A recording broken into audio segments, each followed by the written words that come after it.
BCom second year के students के लिए इनकम टैक्स पेपर के अंतर्गत हम यूनिट नंबर 3 में बिजनेस एंड प्रोफेशन हेड को डिस्कस कर रहे हैं। बिजनेस एंड प्रोफेशन हेड के अंतर्गत स्टूडेंट्स मैंने आप लोगों को बताया ऐसे एक्सपेंसेस जो कि एक्सप्रेसली अलाउड हैं in computing taxable profit from business and profession. Enumerate the expenses and losses which are expressly disallowed in computing taxable income from business and profession, वो भी मैंने आपको समझाया। फिर मैंने आपको समझाया certain expenses which are deductible in certain circumstances and to a certain extent only, वो भी हम लोगों ने डिस्कस किया है। तो अब हम देखते हैं कि कुछ जो एक्सपेंसेस जो हैं किन परिस्थितियों में किस तरीके से उन्हें अलाउड किया गया है और किस किस को हम डिसअलाउड करते हैं डिडक्शंस को, उसी से रिलेटेड एक इन्फॉर्मेशन कैसे कैलकुलेट करेंगे। तो उसका एक इलास्ट्रेशन नंबर 1, अलग अलग न्यूमेरिकल क्वेश्चन से अलग अलग ऑथर्स की मैंने आप लोगों को बुक्स बता दी हैं। डिफरेंट ऑथर्स की रेफरेंस बुक्स लेकर के बिजनेस एंड प्रोफेशन के अब तक पढ़ाए गए प्रोविज़न के अकॉर्डिंग जो है वो आप प्रैक्टिकल क्वेश्चंस कंप्लीट करें।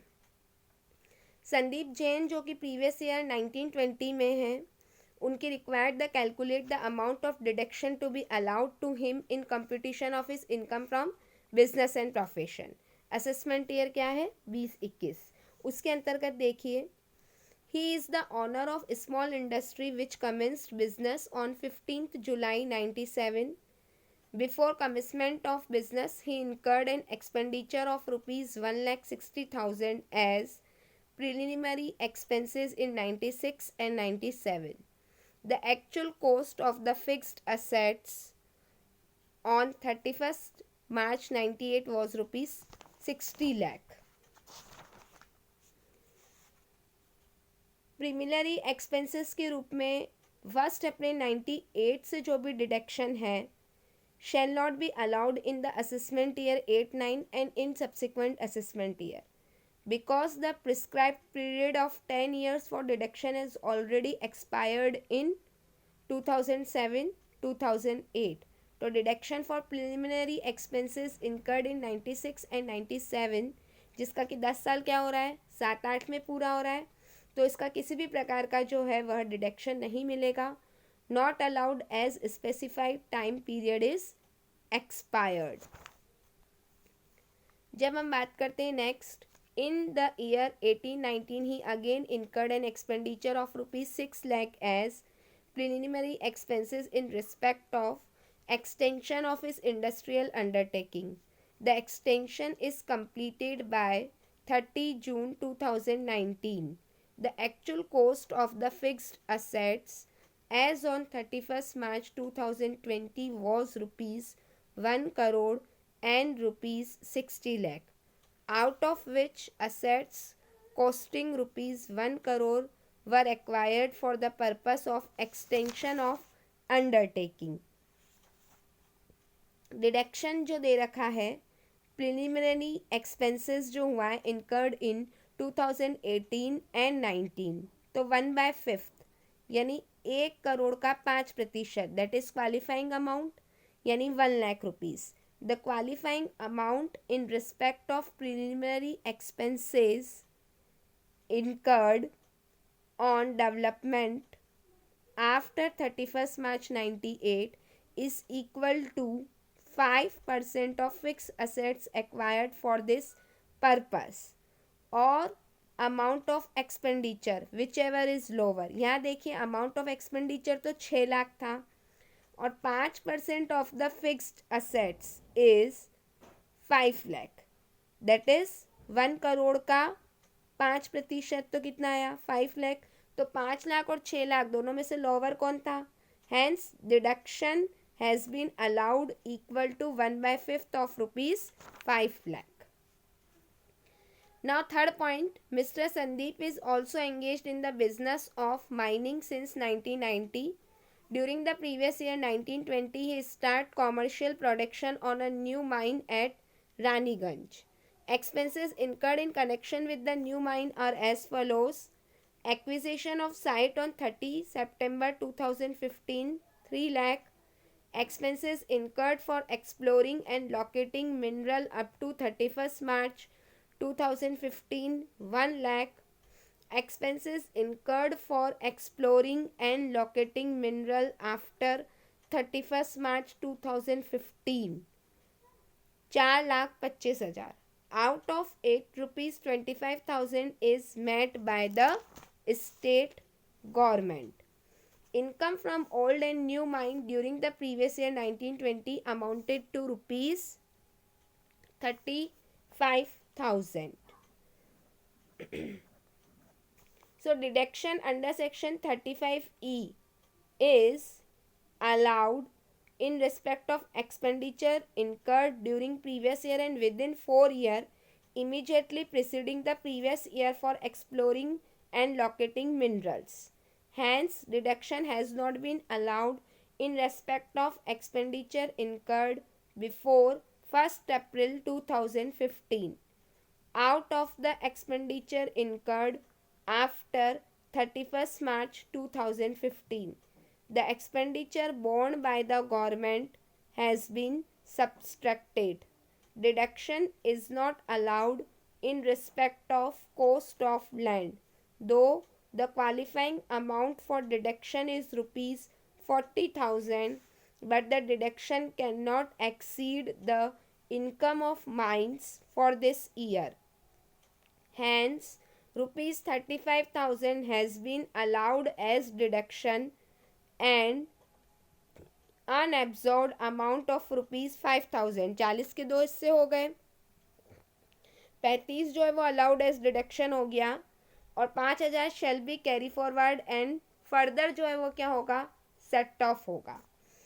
That is deduction for exploring and locating mineral 1/10 of 4 lakh और इनकम फ्रॉम माइनिंग 35,000. 4 लाख का 1/10, 40,000 और 35,000 दोनों में से जो भी कम है तो कितना, 35,000. 35,000 तो है वह कर निर्धारण वर्ष 2021 में सेट ऑफ हो जाएगा. 5,000 जो सेट ऑफ नहीं हुआ है वो कैरी फॉरवर्ड होगा, इन फ्यूचर वो है सेट ऑफ किया जाएगा. One of his employ took retirement on 1st January 2020 under a scheme VRS and Mr. Sandeep paid him 50,000 as compensation for the same. Compensation paid to employee on VRS तो 50,000 का 1/5 10,000 रुपये. During the previous year he made a payment of 8,000 to National Fund for Rural Development. Payment to National Fund for Rural Development जितना करते हैं full deduction मिल जाता है 8,000.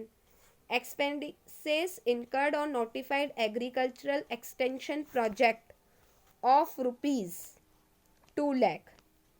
2 lakh rupees का क्या किया गया, एक्सपेंसेस इनकर्ड किया गया है और notified agriculture extension project. Notified extension project के लिए वेटेड कितना, 100 रुपये खर्च करोगे तो 150 रुपये, यानी 2 लाख का 150%, 3 लाख रुपीज़ डिडक्टेबल हो गया. तो टोटल जो आपका डिडक्टेबल जो अमाउंट हुआ है, टोटल डिडक्टेबल अमाउंट कितना हुआ, 4,53,000 जो है वह आपका टोटल डिडक्टेबल अमाउंट हो गया है. अब हम आते हैं नेक्स्ट क्वेश्चन पे. Shri Sandeep is the owner of goods transport company. On 1st April 2019, he had 4 ट्रोलास. उनकी कैपेसिटी कितनी थी, 16,000 kg एंड 5 ट्रक्स, कैपेसिटी है 8,000 kg.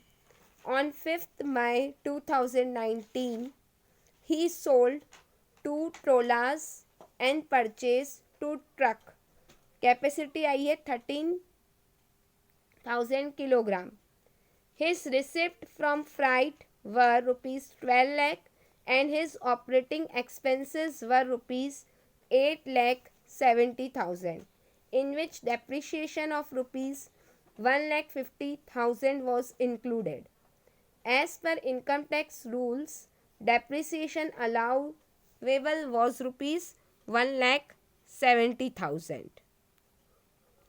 Whether Dipesh should opt for presumptive profit under section 44AE। ये मैं आपके साथ सेक्शंस 44AE, 44AD, 44ADA और 44 अलग अलग जो इसके प्रोविजंस थे AD, ADA और AE डिस्कस कर चुकी हूँ। और उस प्रोविजंस के अंतर्गत स्टूडेंट्स हमने ये देखा कि किस तरीके से श्री दीपेश की प्रिज्यूम्टिव इनकम 44AE के अंतर्गत निकालेंगे। वो देखिए, 4 हैवी गुड्स व्हीकल्स जो थे और ईच वेटिंग 16 टन 1 अप्रैल 19 से 5 मई 2019, 4 व्हीकल्स मल्टीप्लाइड बाय 1000 पर टन इंटू 16 टन और 2 मंथ के लिए। 5 लाइट गुड व्हीकल्स थे 1 अप्रैल 19 से 31 मार्च 2020 तक, 5 व्हीकल इंटू 7500 पर vehicle into 12 month. 2 heavy goods vehicle each weighing 16 ton 1 June 19 से 31 मार्च 2020। 2 vehicles multiplied by 1000 per ton multiplied by 16 ton multiplied by 10 tons. 2 heavy goods vehicles each weighing 13 ton. 5 May 19 से 31 March 2020. 2 vehicle multiplied by 1000 per ton into 13 ton into 11 month. तो ये आता है कि जब वह opt करता है प्रिज्यूम्टिव इनकम का तो 11,84,000 और वो ऑप्ट नहीं करता है तो ग्रॉस रिसिप्ट 12 लाख थी, उसमें से अलाउएबल एक्सपेंसेस 8,70,000 माइनस 1.5 लाख और अलाउड 1,70,000। 8,90,000 लेस करा तो 3,10,000। Shri Deepesh should not opt for option given under section 44AE, क्योंकि अगर ऑप्ट करते तो उनकी इनकम 11,84,000 है और ऑप्ट नहीं करते तो कितनी आती है 3,10,000। तो ऑप्ट नहीं करना उनके लिए क्या बेटर होगा, ऑप्ट नहीं करना। क्यों? क्योंकि जिसमें इनकम कम आएगी वो लेंगे। स्टूडेंट्स इस बात का ध्यान रखना। तो Shri Deepesh should not opt for the option given under section 44AE। ये स्टूडेंट्स अलग अलग रेफरेंस बुक्स में आप लोगों को बता चुकी हूँ। अलग अलग रेफरेंस बुक्स के अलग अलग टाइम पे मैं आप लोगों को क्वेश्चंस करवा रही हूँ। आप अपने अपनी रेफरेंस बुक्स के बिजनेस एंड प्रोफेशन के क्वेश्चंस करें। Today's assignments for the student is that कि आपको एक्सप्लेन करना है ये सारे the provision of income tax pertaining to the deduction of any 4 of the following expenses। ये आप कंप्लीट करेंगे अपना नोट, वर्कबुक में कंप्लीट कीजिए और अपने नोट्स कंप्लीट करके स्टूडेंट्स उसका रिवीजन करना आप लोग मत भूलिए। रिवीजन जो है वो सबसे ज़्यादा ज़रूरी है। Thank you students.